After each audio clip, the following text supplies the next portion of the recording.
Hey everyone, it's Matt C, and we've got a new exciting thing we're going to be doing for Patreon members and the public, and for YouTube subscribers for 2021. We're going to be doing Patreon request videos, and I just thought it's a good way to kind of cross promote and give Patreon people priority, but give something out to the you know more casual audiences.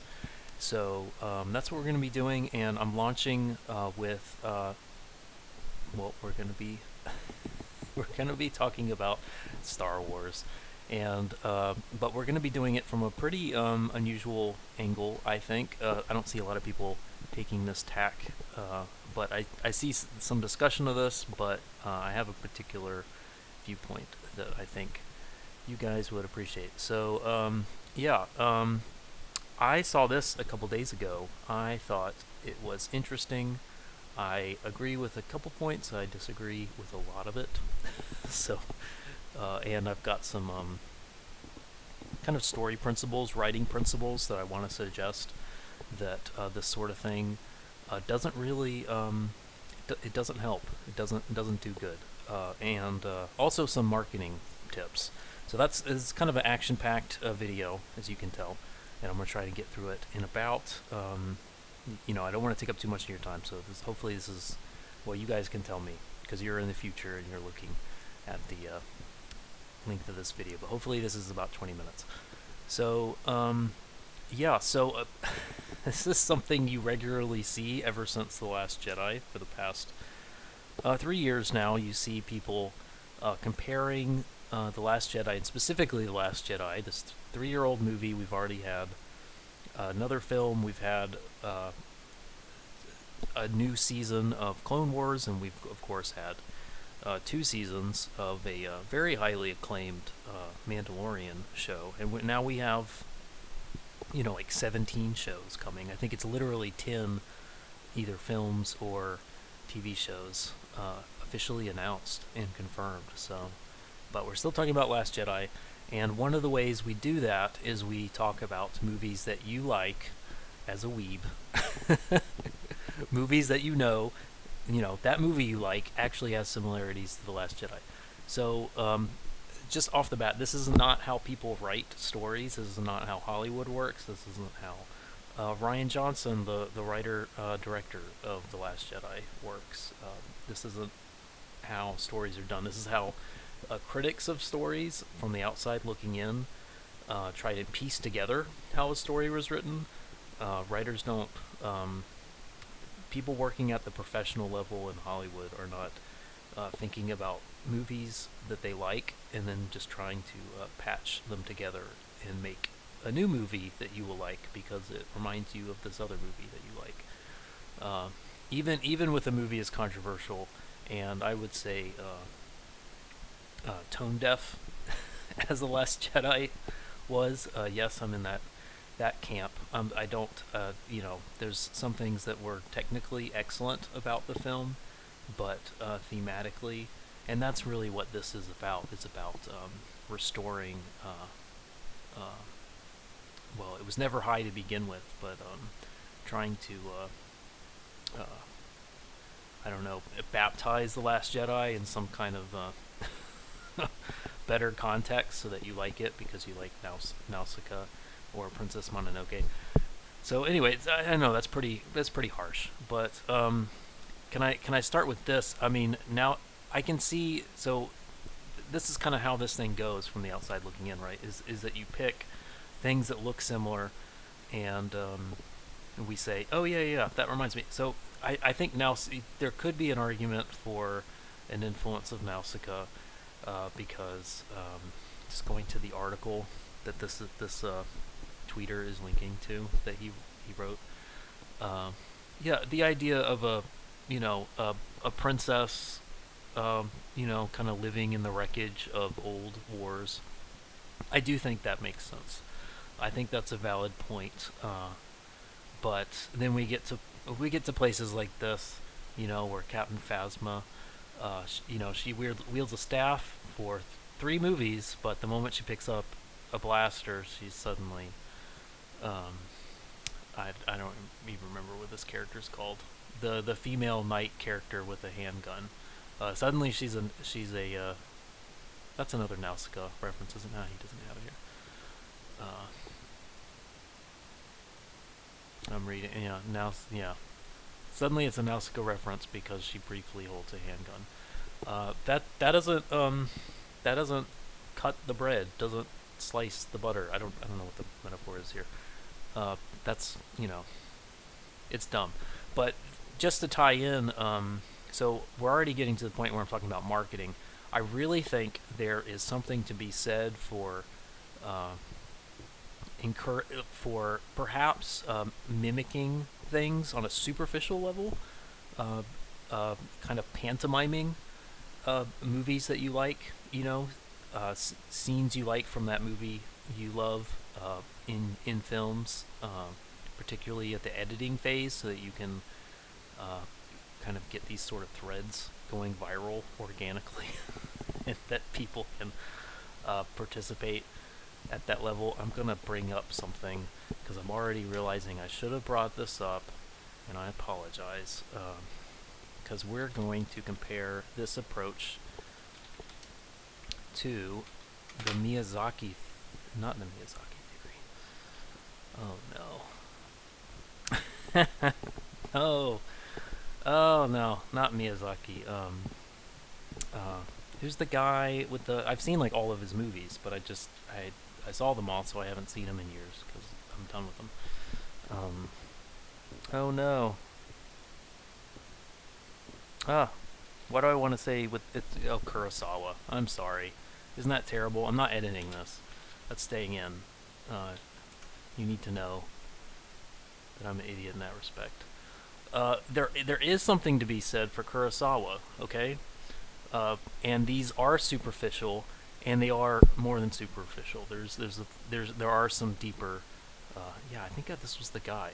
He did a really good thread here. A link to this in the show notes. The idea of well, see how this works. This works for marketing. If you can get people, I mean, he got 15 likes here, but I'd give him more.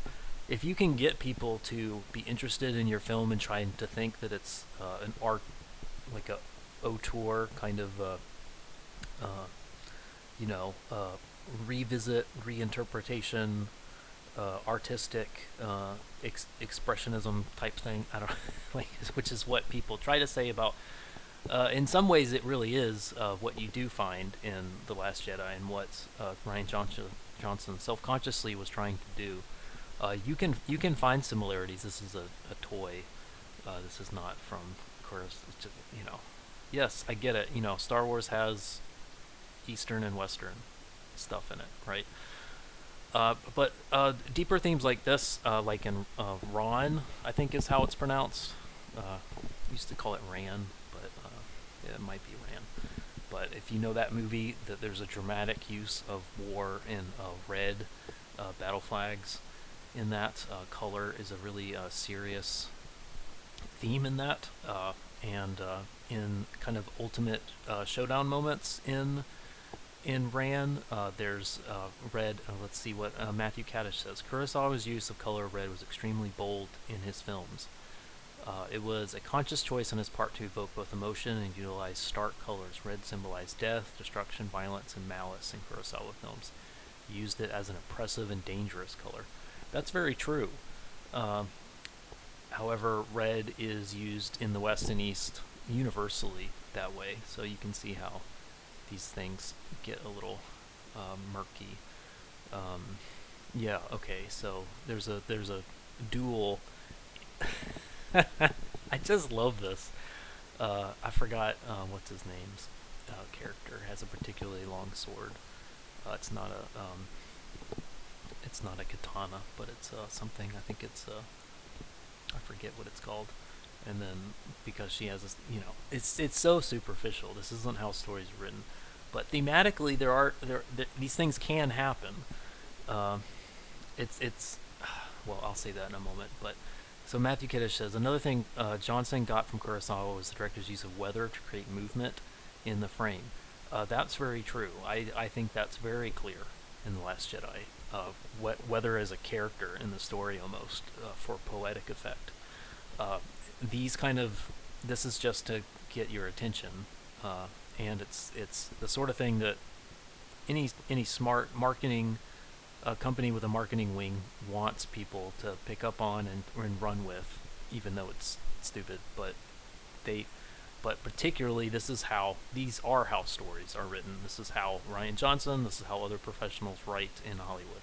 Kurosawa often used elements like fire or rain or fog to add elements of motion and beauty to his images. It kind of fills the frame a lot of times, gives it a lot of space and dimensionality, and mimics the sort of tonal, like the fog of memory, or uh, that sort of thing is very popular in his films.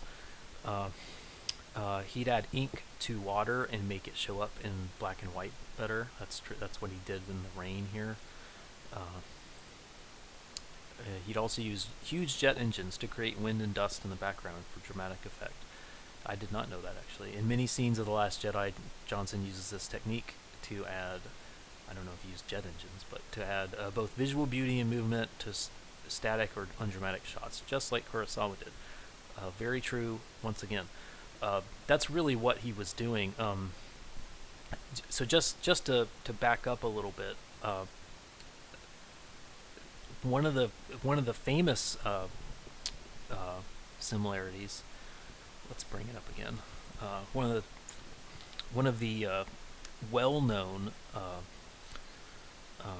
Oh no! Can I talk and type? Similar, like one of the inspirations for George Lucas was Kurosawa. What's the castle movie? Hidden Fortress. Thank you. I'm saying that like it was anyone other than Google telling me. Hidden Fortress, Star Wars. That's the first thing that comes up. I mean, it's told from the perspective. I don't know if you know this, but it's told from the perspective of two goofballs, a shorter and a taller one, who are. There's a grand civil war happening, and but you don't see the hero's perspective. You see the two goofballs' perspective as they kind of haphazardly, and luckily, narrowly escape the traumas and killing and destruction that war does bring to to people on the ground, to the average person, which is what Star Wars in a lot of ways is about. And yeah, there's a Obi-Wan Kenobi type character. There's a princess who's been pushed to become a rebel and needs to become a hero.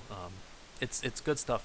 So I should wrap it up, but I just want this isn't how stories are written, but they are how marketing happens. This is how people like to see films explored, but there can be problems. Like if you think about the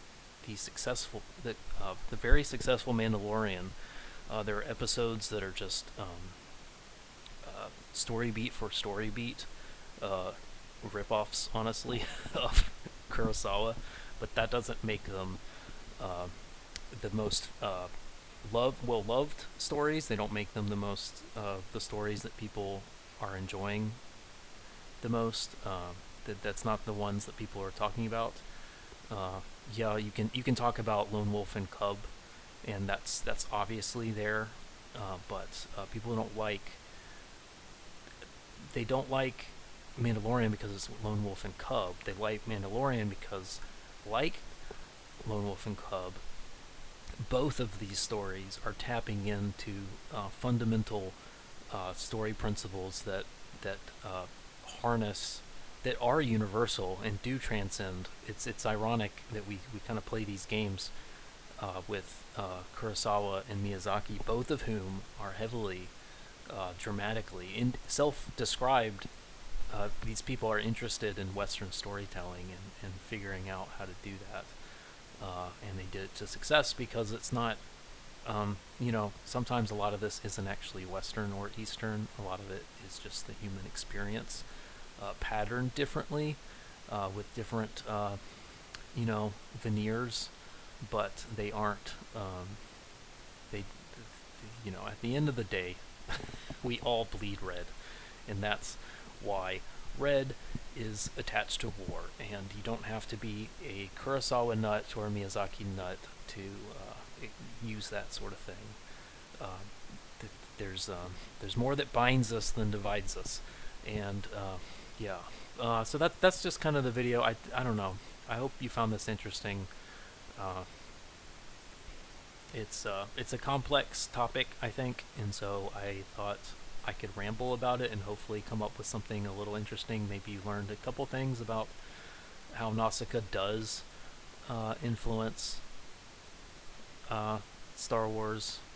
Uh, that is there, but and maybe some better explanations of how Kurosawa does influence The Last Jedi. That's there. He continues to influence. From beyond the grave, he's influencing Mandalorian much more heavily than Last Jedi. But no one's going to talk about that because uh, there's nothing that needs to be resuscitated about the legacy and the reputation of Mandalorian. People just accept it as it is. So these sort of things are very good attempts at. See, it's yes, I agree. Yellow is used a lot in The Last Jedi, and it's used to help uh, show a dying wizened man who once had a throne and had it fall apart in his hands, slowly find peace. That's what is legitimately in The Last Jedi and the movie ran, and Ryan Johnson was thinking about Miyazaki or Kurosawa. Don't know about Miyazaki, but definitely Kurosawa because George was thinking about Kurosawa, so we thought he'd give a Kurosawa film to you guys, while he also, you know, but but that's probably the wrong movie to making Luke be Lord Hiditora is not it's not what people wanted in hindsight. It's not what people return to find. One last thing before I go, because this is really good, and it is obvious references. Rashomon, that's the story where an event happens, and everyone who experienced the event remembers it very differently, and you slowly start to realize that there isn't just one side to the story. There isn't just two sides to the story. It's actually kind of bewildering because now I think there's at least three. There might be four sides to the story, and they are irreconcilable. And there's a rain that starts to slowly kind of get worse and worse of the course of the thing, like the fog of memory, where you have no idea what's true anymore, and it's that's kind of that's obviously what was happening here, and oh yeah, it's Mifune. That's the guy I was trying to remember. Yeah, okay, it's there, but the, references do not make a film great. Does not make one great. Just look at Mandalorian. There's nothing.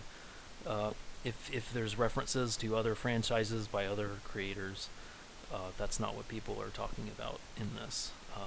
Though they are there, I think it's important to do it there because I've said this before. That Star Wars is nothing if it's not a self-described, self-conscious, self-referential medium that's trying to comment on classic cinema, on tropes from throughout cinema history. It's kind of a love letter to Hollywood from different periods, and to from Buck Rogers onward. So it needs to be referencing popular cinema, and that's what it continues to do. But that doesn't make this film good. It just makes it technically doing what it needs to be doing. Yeah, but that's all I have to say. I know this is a 3-year-old film, But people are still putting this stuff up. This is from May of 2020, and the Miyazaki thing was from April. It's just, yeah. Um, don't don't write films this way. Don't write your scripts this way. If you're into comics, don't write comics this way. But understand what thematically makes these movies compelling, like telling a story of a grand uh, uh, empire destroying a civil war from the perspective of people at about as ground level as they can possibly be, a couple of impoverished exiles who happen to be the key. They they they can help pull this off so that the princess can actually reclaim her throne. That's powerful and that's meaningful. But you don't even have to you don't have to reference another film to do that. You just yeah. Every story is a teaching moment, and if you can learn those lessons, then you don't have to rely on superficial analogies.